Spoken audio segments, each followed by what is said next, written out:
This is Brighter Morning with Bo, and I'm Bo Tiwari on MCTV, Multicultural TV, and we are glad that you are on. This morning, our first guest is Deputy Commissioner of Police, Mr. McDonald Jacob, who currently is leading the Trinidad and Tobago Police Service, and we will have a discussion with him immediately because he has to leave early and we don't want to lose the opportunity to talk to him. I think we have some difficulty with the video link, so we will get him on. Oh, we got the video link fixed? All right. DCP Jacob, thank you so much for being with us this morning. Hello, good morning. Yeah, hello, good morning. How are you? Dr. Tawari. How are you doing? I am A-OK. All right, excellent. Let's raise the volume so people can hear him properly. We're very glad to have you. And recently, under your watch, you had some success. For instance, there was a businessman kidnapped in the Chaguanas area, and you all were able to get him after a number of days being held captive by criminals. No ransom was paid, and you detained 2 detectives.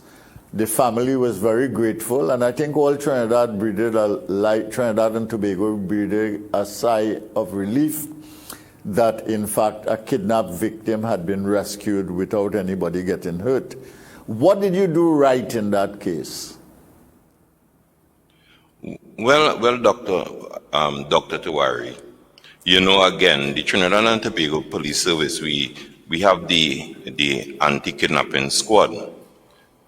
This squad is a team of officers put together and who are properly trained. Recently, we updated the technology that they can utilize to assist in kidnapping for ransom, right? And persons went abroad and did some additional training. But as you're aware that within the last few years, most of the kidnapping for ransom, we actually solved it and persons were arrested. So again, it's good work by the officers of the anti-kidnapping squad, and we continue doing the good work.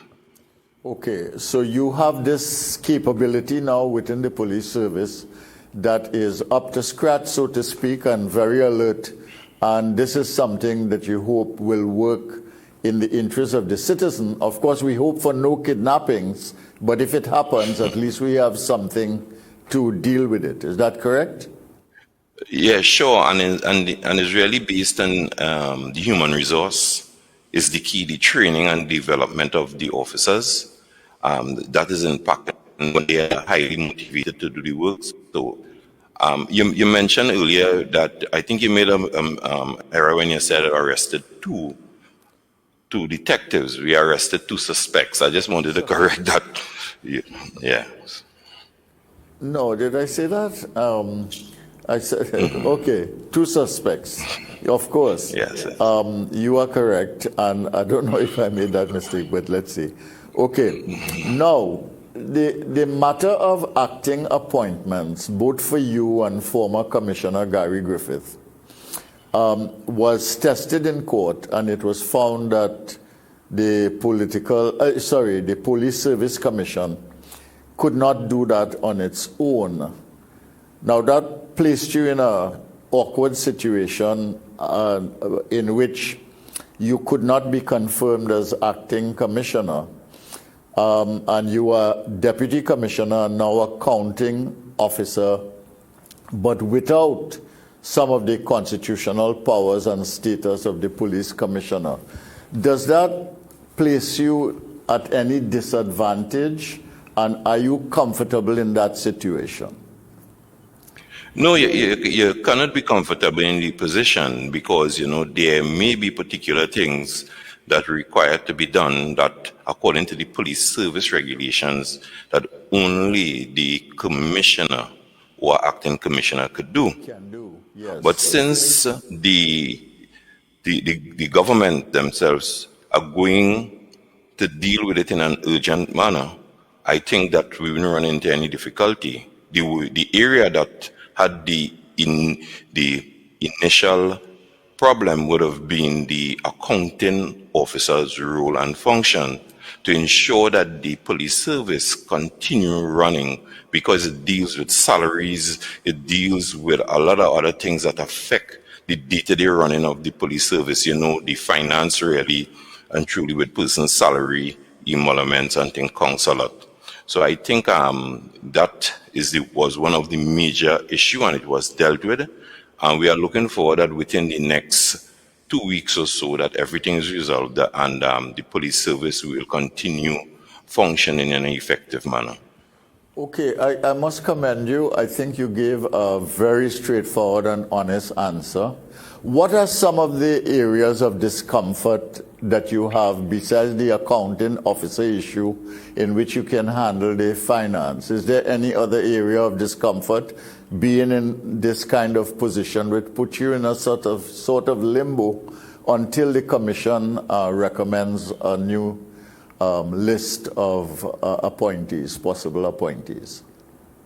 Well, some of the areas that is really affected is in relation to discipline, yes, in relation to suspension of persons who may require to be suspended from the Trinidad and Tobago Police Service in relation to the action.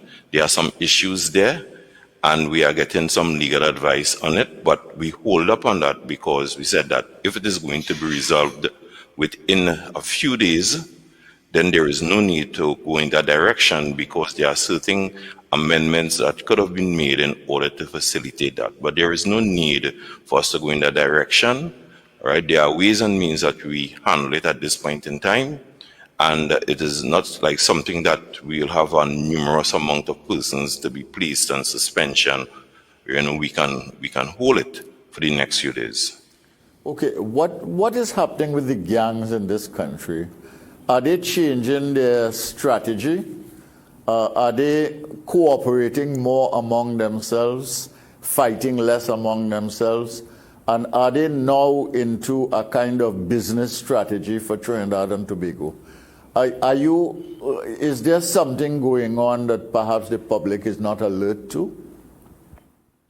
Well, at a point in time, the gangs were in fact merging. And at some time, it was alleged that they came to some treaty. But right now, we have a split up in the gangs, and they are warring with each other. We had a gang called the Muslim gang, and then the Rasta City gang, and it is now split into the sixes, and now it is now the nines, another group called the nines, and then another group coming out where say everybody gets it. All those are new gangs. Now, the numbers have not significantly increased, but there's a breakup among them, and sometimes they are actually warring against each other. Recently, with the death of a gang leader, we had another breaking up of the gangs, which caused a lot of shootings and murders within our country. It is now tapering off, but we still have the problem existing.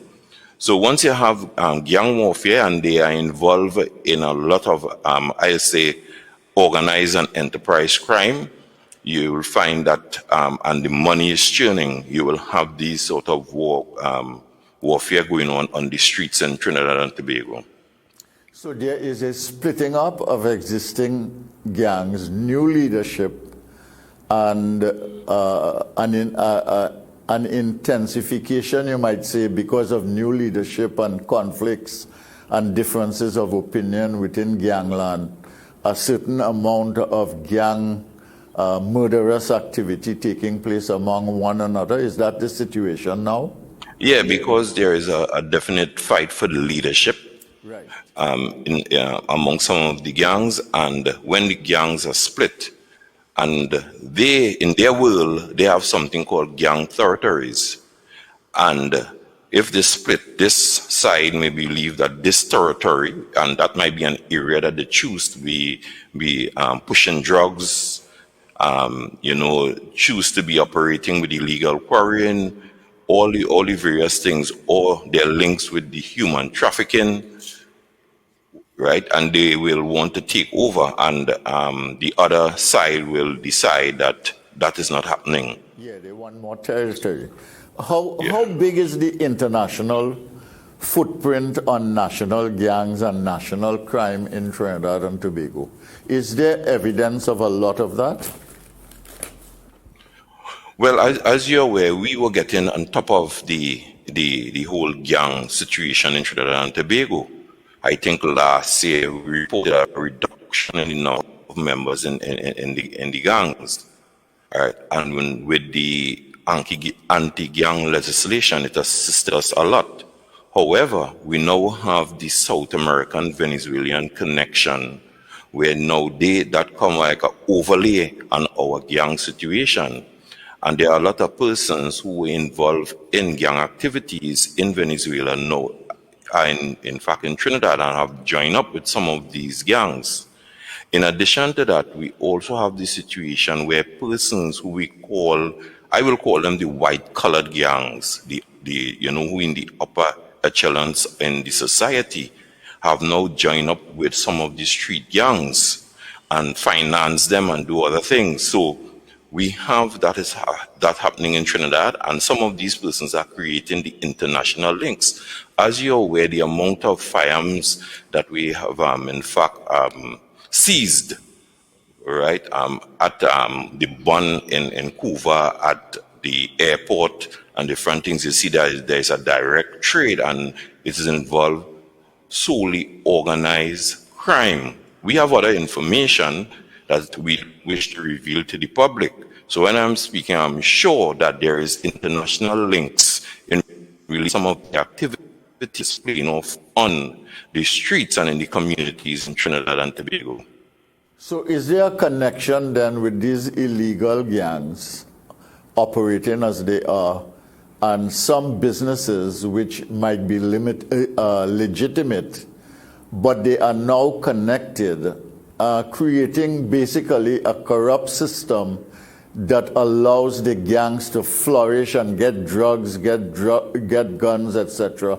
And that is a challenge now for the police service. Yes, it's a challenge for the police service, but we have a term, we say we intend to follow the money. Yeah. And that is where our FIB, our Financial Investigative Bureau, and our ACIB plays a very, very important role. Because, the amount of work that they are doing, the amount of production orders, the amount of seizures of cash that we have, I think is over 11 million already for the year, and I think about more than 500,000 in the US from different persons, and the production orders are before the court. So you'll find that the US is connected to Trinidad and Tobago. Yes, when I'm talking about the cash, yes, and it's connected with Trinidad and Tobago. Yes. So our FIB now is playing a significant role in the fight against crime. And that is the reason why when we are going on exercises, we carry from the FIB, because when we have large seizures, right, they need to do the necessary work.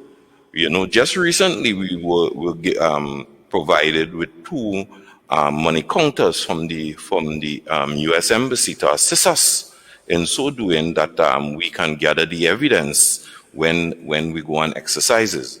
So again, our FIB is no longer like just purely a white-collared crime investigative unit, because, as I mentioned, there is a joining now of what we call the white-collared crime criminals and the street crime criminals in relation to the flow of cash, drugs, guns, human trafficking within Trinidad and Tobago. Can we then anticipate some people coming before the courts on charges, and the courts doing what is required to address this issue? Well, we have several persons before the court at this time in relation to the various seizures. Within this week or next week, our Financial Investigative Bureau will be doing a press conference to alert the public of the sort of work that they are doing and the sort of seizures that they encountered for the year so far. Right. Okay, go ahead. Thank you. Do you think, you mentioned issues here, joining up of the gangs on the block, in the territories, and legitimate business. You mentioned basically guns coming into the country, being seized in Couva, coming through the ports, coming through the airport, and so on. You think you have bad eggs in the police service that compromise police work? You think some of the institutions in the society, let's say customs and immigration, you think they are compromised? And how are you going to deal with that? And there might be other institutions as well. Yeah, well, within the police service, as we have identified, we have bad eggs the same way in the customs, immigration, and all the areas. We have bad eggs at different levels. And there's work being done. We have our agencies that is working together, and our international agencies, and as we identify them, you see a lot of them coming before the court where they are charged. In the police service, we have the Professional Standards Bureau, who is responsible for a lot of these investigations, and they don't do the investigations alone. Sometimes the Professional Standards Bureau have to join up with the ECIB in doing investigations, because in fact, some police officers who may be involved in these corrupt practices. And similarly, we'll do investigations on persons in immigration and customs. So generally, you have compromise. It is something that is an international phenomenon, in where a lot of persons who are given the trust of the community and the society, choose to go the wrong road. And it is dealt with in a particular way. Some places, they have their own joint investigative unit to deal with it, from North America to the UK to our other Caribbean neighbors. And you think the investigative units that allow you to deal with internal problems within the police service, or with institutions like customs, immigrations, maybe even the military system outside of the police, do you think that the people who are there are well enough insulated and protected that they would be very forthright and nationalistic, serving the public good in carrying out their duties to ensure that these bad eggs are taken care of? Yeah, we have a lot of officers who are truly devoted, and as I don't have that before how many cases they have made and were successful in the court over the period of years. They continue doing that good work. We introduce a polygraphing of officers. That is a means of control. It is done randomly, so that at times officers will know that they're subjected to polygraph, right, and other means. And as I said, there are other agencies who look in, intelligence agencies who look in and will pass information to us. So there always an oversight body existing. The Police Complaints Authority plays also a very important role with this, so that if information comes to them, they can launch their own investigation. Yes.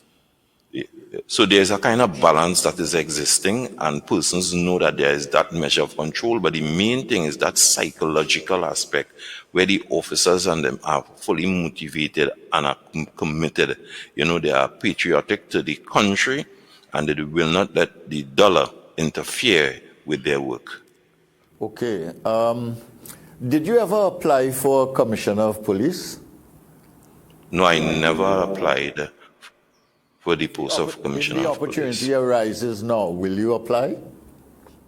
I will always give it consideration. Okay.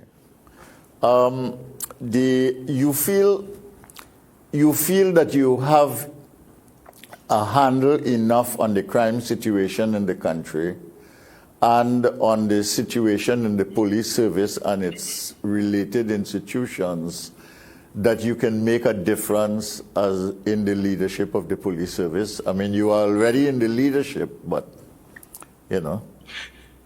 Well, very, very easy. Very, very easy question, because with my years of experience within the Trinidad and Tobago Police Service, In fact, in the month of January, coming, it'll make me 41 years in the police service. I joined at 18, and I work in several different police departments, mainly criminal investigation.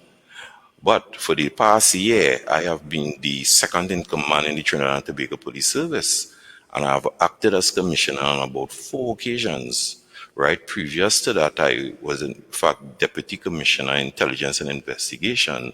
Right, previously a year before, so I have been involved as a acting DCP, second to the commissioner for a period, and have been in the background doing a lot of the hard work. A deputy commissioner is a person who is so trained and qualified that whenever the commissioner is absent, he or she must be able to fulfill that role and responsibility. When they are doing the assessment for DCP, it's quite similar to that of the commissioner. The only part that tend to be not there is the accounting officer aspect of it, where the commissioner is the accounting officer. But the deputies are persons who are in a position that can run the police service at any point in time. And that has been going well. Go ahead. Let you finish. No. I'm saying that have been going well, and if you recognize now, you'll see that all this, the support that is around. Remember, it's a team approach, and we have an executive that run the police service. Yes, the commissioner leads, but you have an executive, and that executive consists of 11 ACPs, assistant commissioners, and 3 DCPs, and then you have the other layer of the senior superintendents, and all of them are leaders and managers in their own right. So the police service is a well-organized institution. Therefore, the absence of the commissioner, yes, it may have some effect psychologically.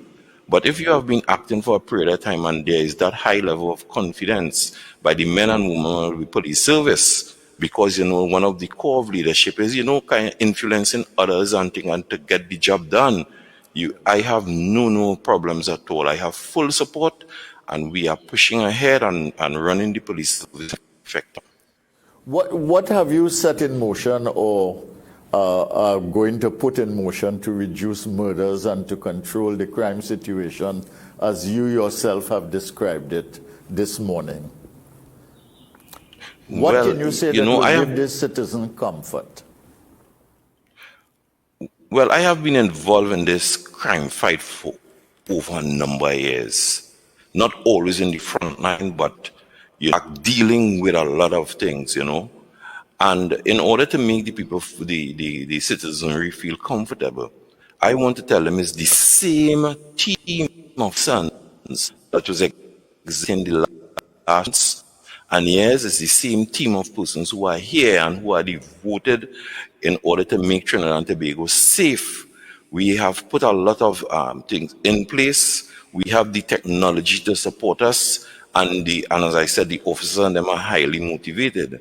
We know that we have challenges in relation to COVID-19, right? Because look, for example, right now we have 14 investigators down on quarantine in the Professional Standards Bureau, and we can call a number of places that we have persons on quarantine. But the point is that the officers and them are doubling up, and they are coming out and they are working. We have a synergy existing with the various units, and we now have adopted the team approach to investigation. So what is we are getting significant results. Yes, we had this, what we call a surge in the murders, as I mentioned, as a result of the breaking up of the gangs and the death of a gang leader, and we are trying to hold things down.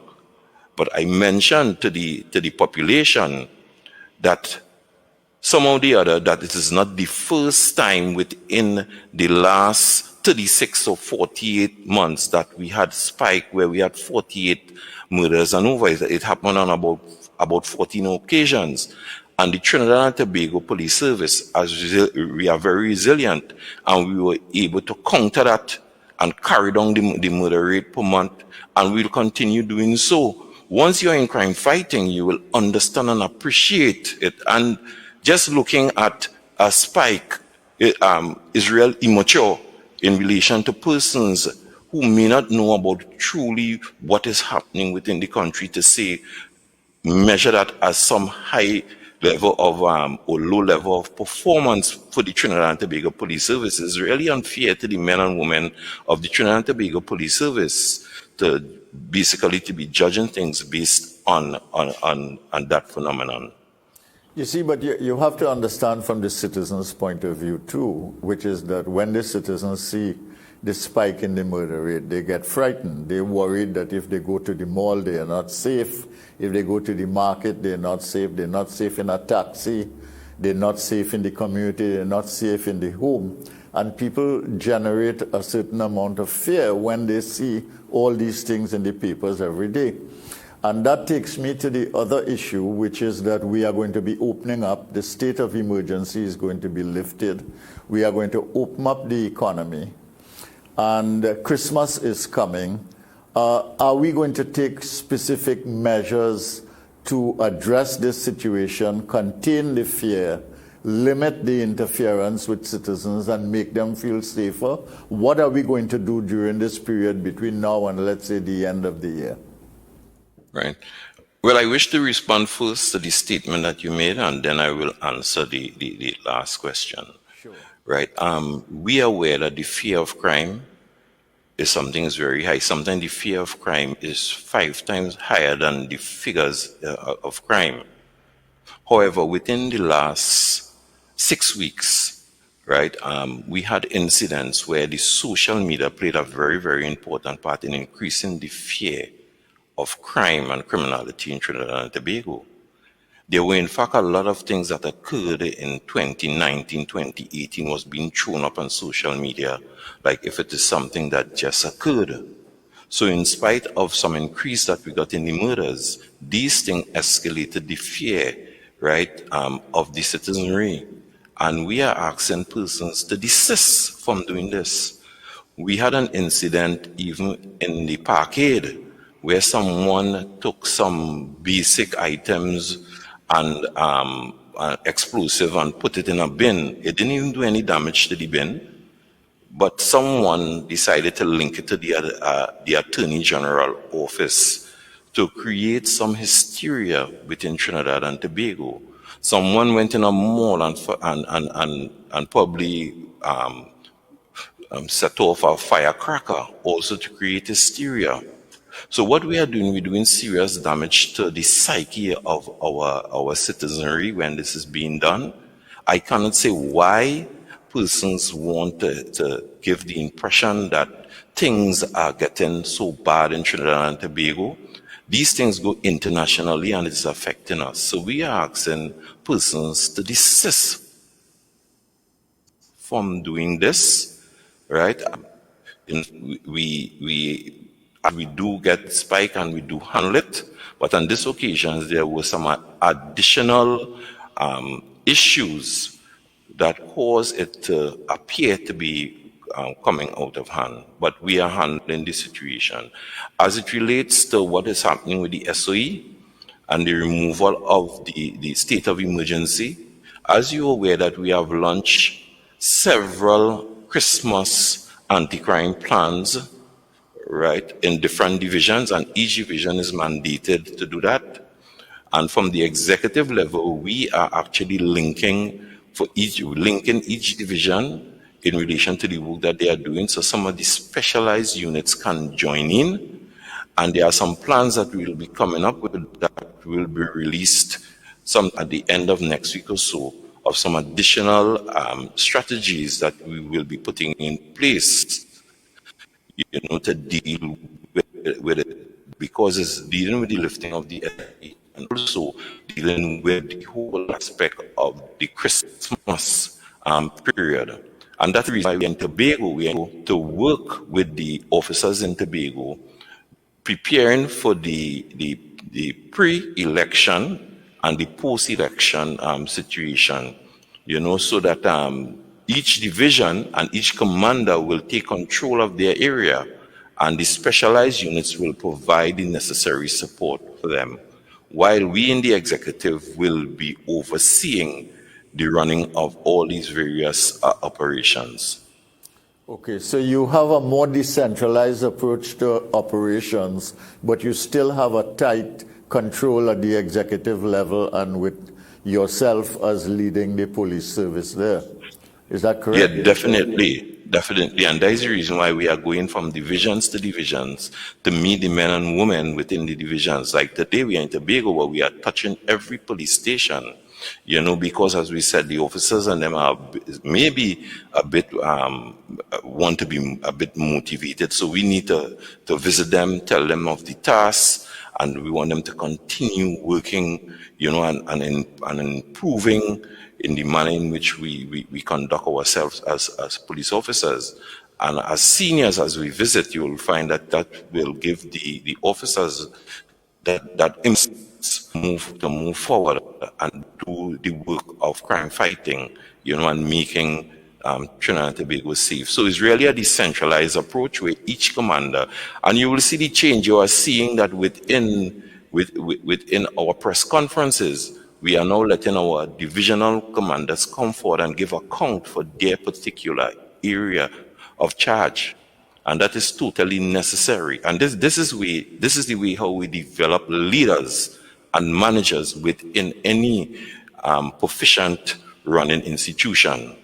Yeah. So therefore, if anyone is absent, because like the divisional commander have a superintendent supporting him, and the superintendents will always be with him and supporting him, so that if he's away on leave for a week or two, that superintendent now can pick up and hit the ground running without any problem. So it's a means of developing your manpower and your human resource within an institution. All right. DCP, we want to thank you very... Sorry, you were going to say something? No, I just going to say I had to run. Yeah, well, no, I know that. I know that you gave us the time this morning and you have another commitment. And I want to thank you very much for coming on the program. And I thought that you gave a very forthright and straightforward account. I thought you were honest in some of the more difficult questions about your state of comfort, etc., and I appreciate that. And I am sure citizens appreciate that also. And I think you were very straightforward about the situation with the gangs and the situation within the police service and in other agencies of government. And that we hope that you get on top of it. We want to thank you very much for being with us this morning, DCP Jacob, and we wish you well, and we'll see you another time. Yeah, thanks so much. Right, good day to all. All right. Good morning again. This is Brighter Morning with Bo. I am Bo Tiwari. We were just talking to the DCP Jacob, who is in Tobago today, and he is the leader of the police service at this time, although he doesn't have the full mantle of acting commissioner because of the problems that occurred with the Police Service Commission. You may wonder why I did not ask him about the Police Service Commission issues, because I did not, because I think that is outside of his remit. That's another institution, it's an independent institution, and we can deal with that collapse in other places. But we asked him about the police service, we asked him about crime, we asked him about his ambitions, we asked him about his competence and the capacity of the police service to be able to protect this country during the rise of the state of emergency, that's to say the lifting of the state of emergency and moving into the Christmas period in a situation where, by his own words, the gangs are proliferating and they are fissioning, they are breaking away from each other, and there's a battle for leadership within gangland. Thank you very much for watching. We take a commercial break now, and when we come back, you will watch and we will talk. Brighter Morning with Bo. Our next guest is Dr. Roger Hussein, and we will be having a serious economic discussion on a recent report done by the World Bank, which takes a 360-degree look, that is to say, a look at the Caribbean from every possible angle. And we will be talking about that report. Thank you very much for watching. This is Brighter Morning with Bo. I am Bo Tiwari. See you in a minute.